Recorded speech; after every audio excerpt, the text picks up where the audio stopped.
नमस्कार शेतकरी मित्रांनो, डिजिटल मराठी या आपल्या YouTube चॅनलमध्ये आपलं स्वागत आहे.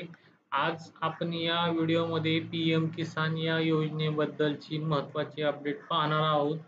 तत्पूर्वी तुम्ही जर आमच्या चॅनलला सबस्क्राईब केलं नसेल, तर जरूर सबस्क्राईब करा, जेणेकरून अशाच पद्धतीच्या माहिती आम्ही आपणापर्यंत पोहोचवू शकतो. तर पहा, पी-एम किसान योजनेत पूर्वी शेतकऱ्यांना त्यांचं स्टेटस म्हणजे जर अर्ज भरलेला आहे, तो अप्रूव्ह झाला आहे की नाही किंवा त्यांच्या खात्यावरती पैसे आले का आहेत का नाही, त्यांना कितवा हप्ता आलेला आहे, ही पूर्ण त्यांचं फार्मर स्टेटस जे आहे ते चेक करण्यासाठी पहा, एक आधार कार्डला ओ-टी-पी जातो. आधार कार्डला जो मोबाईल नंबर लिंक आहे, त्यावरती एक ओ-टी-पी जातो.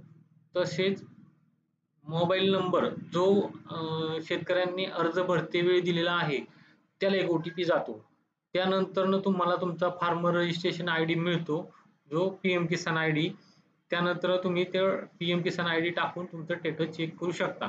परंतु बऱ्याच शेतकऱ्यांचं असं झालेलं आहे, की त्यांना हेच आठवत नाही, की त्यावेळेस अर्ज भरताना नक्की त्यांनी मोबाईल नंबर कोणता दिलता किंवा बऱ्याच शेतकऱ्यांचा तो मोबाईल नंबर आता बंद आहे. त्यामुळं हे फार्मर स्टेटस हे चेक करू शकत नाहीत.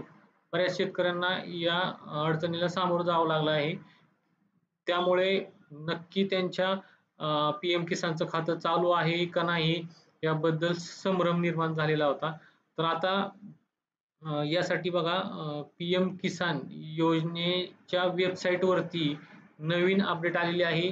तर या ठिकाणी पहा, तर ही पी-एम किसानची वेबसाईट आहे. तर या ठिकाणी पहा, अपडेट मोबाईल नंबर हा पर्याय इथं नवीन आलेला आहे. तर या पर्यायावरती जाऊन तुम्ही अ, या ठिकाणी आधार नंबर टाकून कॅप्चा कोड टाकून तुमचा मोबाईल नंबर अर्जाचा अपडेट करू शकता. धन्यवाद.